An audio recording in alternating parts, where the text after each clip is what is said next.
बिस्मिल्लाहिर्रहमानिर्रहीम। अस्सलाम वालेकुम डियर स्टूडेंट्स।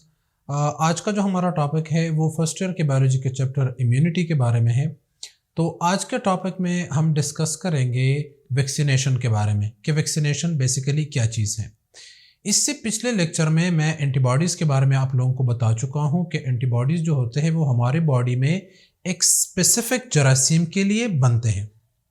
उसका जो एक्शन होता है वो स्पेसिफिक होता है, एक ख़ास तरह के जरासीम के लिए ख़ास एंटीबॉडीज़ बनते हैं और वो एंटीबॉडीज़ फिर मेमोराइज भी होते हैं। मतलब वो जो एंटीबॉडीज़ होते हैं वो जरासीम जो हमारे बॉडी के अंदर चला जाता है और उसके लिए जो एंटीबॉडीज़ बनते हैं तो वो चीज़ मेमोराइज हो जाती है और जब फ्यूचर में वो वाले जरासीम हमारे बॉडी के अंदर दोबारा आते हैं तो हमारे जो मेमोरी सेल होते हैं वो उसी तरह के एंटीबॉडीज़ जल्दी जल्दी बना के उस जरासीम के ऊपर छोड़ देता है और उस जरासीम को बढ़ने से या रिप्रोड्यूस करने से या उसको फैलने से जल्दी जल्दी रोक देता है। तो हमारी बॉडी जो है वो जल्दी सेफ हो जाती है जरासीम के खिलाफ। अब ये जो इम्यूनिटी है, ठीक है, तो ये दो तरह से जो है वो बनती है। ये जो आपकी एडाप्टिव इम्यूनिटी है ये एक्वायर्ड इम्यूनिटी है जो वक्त के साथ साथ डेवलप होती है। ठीक है, एक नेचुरल इम्यूनिटी थी और एक हमारे पास जो है वो आर्टिफिशियल भी थी। ठीक है, तो नेचुरल इम्यूनिटी तो जब जरासीम बॉडी के अंदर खुद चले जाते हैं और ख़ुद हमारी बॉडी को बीमार भी कर देते हैं, सिम्टम्स आ जाते हैं हमारी बॉडी के ऊपर, हम बीमार हो जाते हैं और बीमारी के बाद हमारी बॉडी इम्यून हो जाती है जरासीम के ख़िलाफ़। ठीक है, इम्यूनाइजेशन हमारी हो जाती है जरासीम के ख़िलाफ़।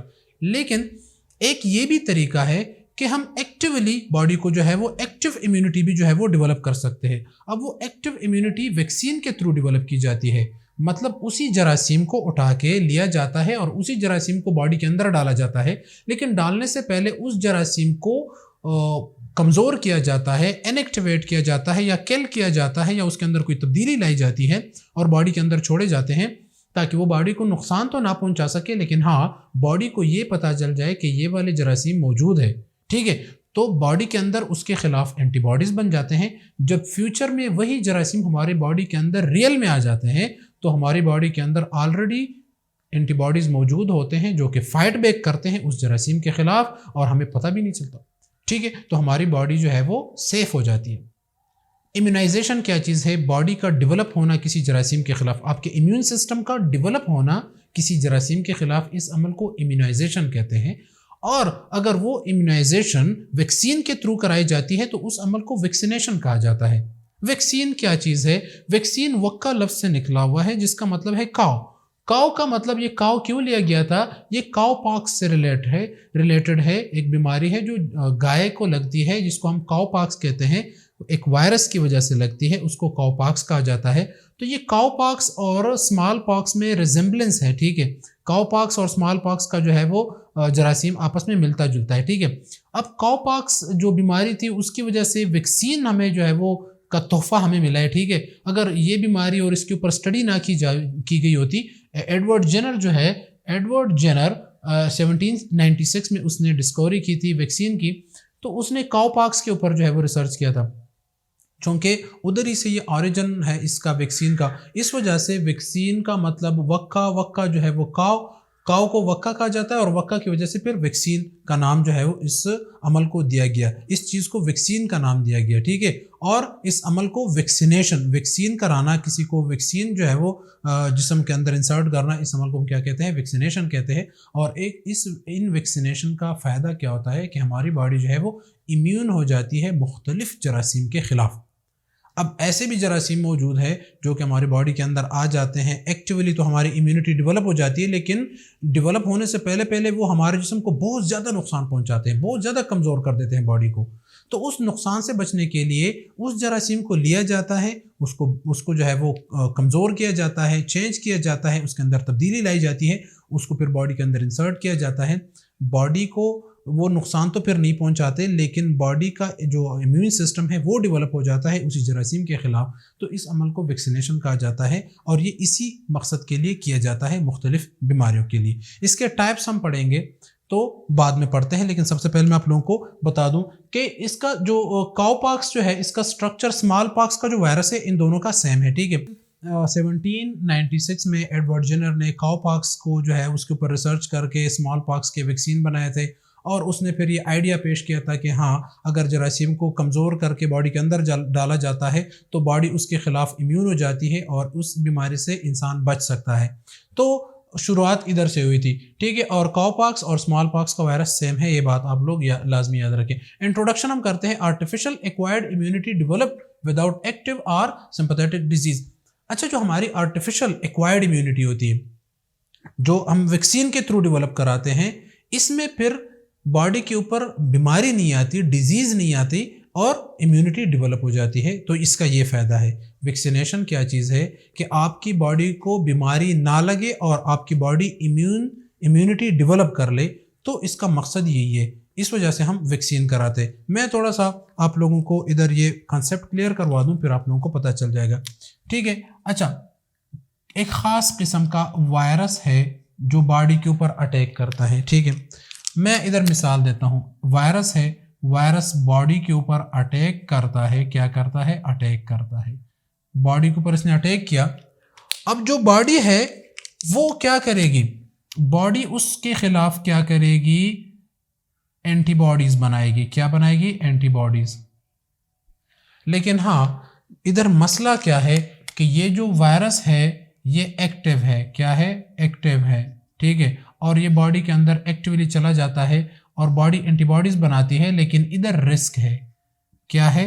डिजीज का रिस्क है। इधर बीमारी लग जाती है बंदे को, ठीक है। जब रियल में वायरस बॉडी के अंदर एंटर होते हैं तो बॉडी बीमार हो जाती है, बॉडी के अंदर जो है वो डिजीज काज हो जाती है। वायरस हमें डिजीज काज कर देते हैं। तो इधर ये वाला रिस्क है। अब इससे बचने के लिए हम क्या करते हैं कि उसी वायरस को लेते हैं, उसको जो है अटेनुएट करते हैं, किल कर देते हैं, ठीक है। और उसको क्या करते हैं? बॉडी के अंदर इंसर्ट करते हैं। अब बॉडी क्या करता है? वो एंटीबॉडीज बनाता है। क्या बनाता है? एंटीबॉडीज बनाता है। लेकिन इधर क्या है कि नो रिस्क, इधर कोई रिस्क नहीं है। विदाउट एनी रिस्क बॉडी जो है वो जरासीम के खिलाफ एंटीबॉडीज डेवलप करती है, ठीक है।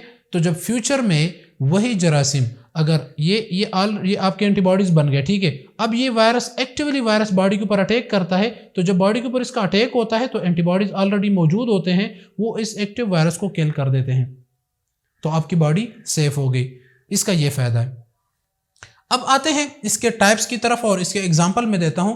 तो वैक्सीन बेसिकली दो तरह के होते हैं, एक लाइव होते हैं और एक किल्ड होते हैं। तो जो लाइव वैक्सीन है उसको सेबन वैक्सीन कहा जाता है, और जो हीट या मतलब हीट की वजह से उसको किल किया जाता है तो उन वैक्सीन को हम क्या कहते हैं? साग कहते हैं। तो सेबन हमारे पास लाइव है और साग हमारे पास किल्ड वैक्सीन है, ठीक है। किल्ड जरासीम है। तो जो वायरस होते हैं या बैक्टीरिया होते हैं उनको किल किया जाता है और उससे जो वैक्सीन बनाए जाते हैं वो साग कहलाते हैं। और अगर वो जिंदा है लेकिन उनके अंदर चेंजेस लाई जाती हैं, तब्दीली लाई जाती है, उसको अटेनुएट किया जाता है, उसको कमज़ोर किया जाता है, तो इस अमल को, जिंदा होते हैं लेकिन उसको कमज़ोर किया जाता है, तो इस अमल को क्या कहते हैं? इस वाले वैक्सीन को हम सेबन वैक्सीन कहते हैं। इन वैक्सीन का एक ख़तरा भी है, मतलब इसमें एक रिस्क है कि इसके अंदर म्यूटेशन होती है, ठीक है। तो ये बॉडी को नुकसान पहुंचा सकती है, रिस्क है वैसे इसमें, लेकिन नॉर्मली ये सेफ होते हैं, लेकिन रिस्क है इसमें। और जो किल्ड होते हैं इसमें कोई रिस्क नहीं है, ठीक है। विदाउट एनी रिस्क आप बॉडी के अंदर उसको डाल सकते हो। अच्छा, कुछ हमारे पास वैक्सीन होते हैं, जब बचपन में बच्चों को टीके लगाए जाते हैं, जो वैक्सीन के टीके लगाए जाते हैं, तो साथ साथ डॉक्टर ये भी कहता है कि इसको जो है वो हल्का सा बुखार आएगा, उसको जो है वो मतलब 2-3 दफ़ा इसको जो है वो पेनाडोल की दवाई आप लोग दे दें, 1-2 दिन बुखार रहेगा, ठीक हो जाएगा। लेकिन ये थोड़े से माइनर से सिम्टम्स होते हैं, ठीक है। जो असल में वो जरासीम उसकी कैपेबिलिटी होती है आपको नुकसान पहुंचाने की, वो नुकसान तो नहीं पहुंचाते, लेकिन हाँ हल्का सा बुखार आ जाता है, ठीक है। तो ये चीज़ें हमारे पास लाइव और किल्ड में थोड़ा बहुत है, लेकिन बाकी इन दोनों वैक्सीन जो है वो कराए जाते हैं, इसमें कोई इतना ज़्यादा इशू होता नहीं है। अच्छा, टाइप्स के पास आते हैं। टाइप्स हमारे पास क्या है? लाइव वैक्सीन जो होते हैं इनको अटेनुएट किया जाता है, उसके अंदर तब्दीली लाई जाती है। तो हमारे पास लाइव वैक्सीन कौन कौन से, उसके एग्जाम्पल क्या है? टीबी, ठीक है, ट्यूबरकुलोसिस, ठीक है। हमारे पास है BCG, बैसिलस कालमेट ग्योरिन, ठीक है, 3 जरासीमों का कम्बिनेशन है। OPV, oral polio vaccine, polio के खिलाफ जो वैक्सीन दिया जाता है, कतरे पिलाए जाते हैं, वो लाइव वैक्सीन होते हैं, लेकिन उनको चेंज किया जाता है, उसके अंदर तब्दीली लाई जाती है, अटेनुएटेड होते हैं। MMR, measles, mumps, rubella, yellow fever, तो ये हमारे पास जो वैक्सीन होते हैं ये हमारे पास लाइव होते हैं, लेकिन क्या इसके अंदर तब्दीली लाई जाती है, इनको अटेन्युएट किया जाता है। ठीक है, एक हमारे पास होते हैं किल्ड लेकिन इनएक्टिवेटेड। ये इनएक्टिवेटेड होते हैं, ये बिल्कुल रिप्रोडक्शन नहीं करते, ये डिवाइड नहीं होते, बॉडी के अंदर जो है वो नंबर में नहीं बढ़ते। तो ये अटेन्युएटेड इनएक्टिवेटेड वैक्सीन होते हैं, इनको किल किया जाता है। तो हमारे पास आईपीवी जो हमारे पास पोलियो वैक्सीन है लेकिन जो इंजेक्शन के थ्रू लगाए जाते हैं, तो वो हमारे पास किल्ड वैक्सीन होते हैं, वो इंजेक्शन के थ्रू लगाए जाते हैं। होल सेल पर्टोसिस हमारे पास वैक्सीन है। HIV हेपेटाइटिस ए के खिलाफ जो लगाए जाते हैं। रेबीज जो मतलब कुत्ता वगैरह काटता है, डॉग बाइट वगैरह, तो एंडी रेब के नाम से जो है वो वैक्सीन दिया जाता है इंजेक्शन के थ्रू। तो ये भी हमारे पास क्या चीज़ है, किल्ड वैक्सीन है, ये ज़्यादातर इंजेक्टेबल फॉर्म में होती है। ठीक है, अच्छा हमारे पास तीसरे नंबर पे आता है टॉक्साइड। टॉक्साइड हमारे पास इनएक्टिवेटेड टॉक्सिन, मतलब एक बैक्टीरिया है, वायरस है, उसका कोई टॉक्सिन होता है, वो कोई केमिकल रिलीज करता है, वो टॉक्सिन चूंकि खतरनाक होता है तो उसको इनएक्टिवेटेड करके उसको बॉडी के अंदर डाला जाता है। तो वो वैक्सीन हमारे पास क्या कहलाते हैं, टॉक्साइड्स वैक्सीन कहलाते हैं। जिस तरह के हमारे पास टेटनस टॉक्साइड है, TT के नाम से दिया जाता है, जब रोड एक्सीडेंट होता है तो TT के इंजेक्शन लगाए जाते हैं। तो टेटनस टॉक्साइड है, डिप्थीरिया टॉक्साइड है, तो ये हमारे पास क्या चीज़ है, ये हमारे पास टॉक्साइड या इनएक्टिवेटेड टॉक्सिन इसको कहलाते हैं। ये अलग तरह के वैक्सीन होते हैं। एक हमारे पास सब यूनिट्स होते हैं प्यूरिफाइड एंटीजन। ठीक है, मतलब एक वायरस है, उसके बॉडी के ऊपर एंटीजन लगे हुए। ठीक है, मतलब वो वायरस तो है पूरे का पूरा एंटीजन, लेकिन उसका कोई ख़ास यूनिट होता है, उस वायरस का एक ख़ास यूनिट है जो आपके बॉडी को नुकसान पहुंचाता है। तो वो वाला यूनिट निकाल के, जिससे पहचान होती है इस जरासीम की, वो यूनिट उठा के उसका जो है वो वैक्सीन बनाया जाता है, वो बॉडी के अंदर जो है वो डाला जाता है। तो वो हमारे पास क्या होते हैं, सब यूनिट या प्यूरिफाइड एंटीजन होते हैं। ये एसेलुलर पर्टोसिस, हेमोफिलस इन्फ्लुएंजा और न्यूमोकोकल हेपेटाइटिस बी के जो वैक्सीन होते हैं वो हमारे पास क्या होते हैं, सब यूनिट्स होते हैं। चौथे नंबर पे, पांचवें नंबर पे हमारे पास आता है DNA वैक्सीन। चूंकि ये जो है वो अंडर प्रोसेस है, इसके ऊपर रिसर्च जारी है, ये बनाए जा रहे हैं। तो ये इसमें क्या होता है कि आइसोलेशन हम क्या करते हैं कि जो जरासीम है उसका DNA आइसोलेट करते हैं। अब वो जरासीम आपको नुकसान पहुंचाता है ना, तो उसके अंदर जो DNA है, वो जो चीज़ बना रहा है जो आपको नुकसान दे रहा है, तो उसका कोड DNA के अंदर मौजूद होता है। तो उसका DNA आइसोलेट किया जाता है, उसको प्लाज्मिड के अंदर इंसर्ट किया जाता है और प्लाज्मिड को बैक्टीरिया के अंदर डाला जाता है। बैक्टीरिया उसको डिवाइड करता है, उसकी क्लोनिंग करता है, मल्टीपल कॉपीज़ बनाता है। फिर उसको हम जो है वो ये इसको हम, इस अमल को हम क्या कहते हैं, कल्चर कहते हैं या क्लोनिंग कहते हैं। तो वो सारे के सारे जो है वो उसका DNA को इंसर्ट करके उठा के उसका एक वैक्सीन बनाया जाता है, उसको कलेक्शन की जाती है और उसके वैक्सीन बनाए जाएंगे। फिर वो बॉडी के अंदर डाले जाएंगे। अब वो जब बॉडी के अंदर जाएंगे तो वो जो DNA जो आपने एक्सट्रैक्ट किया था इस जरासीम का, वो आपके बॉडी के अंदर जाएगा, सेल के अंदर जाएगा और आपके DNA के अंदर इनकॉर्पोरेट हो जाएगा। आपके DNA को पता चल जाएगा, आपकी बॉडी को पता चल जाएगा कि ये एंटीजन भी मौजूद है।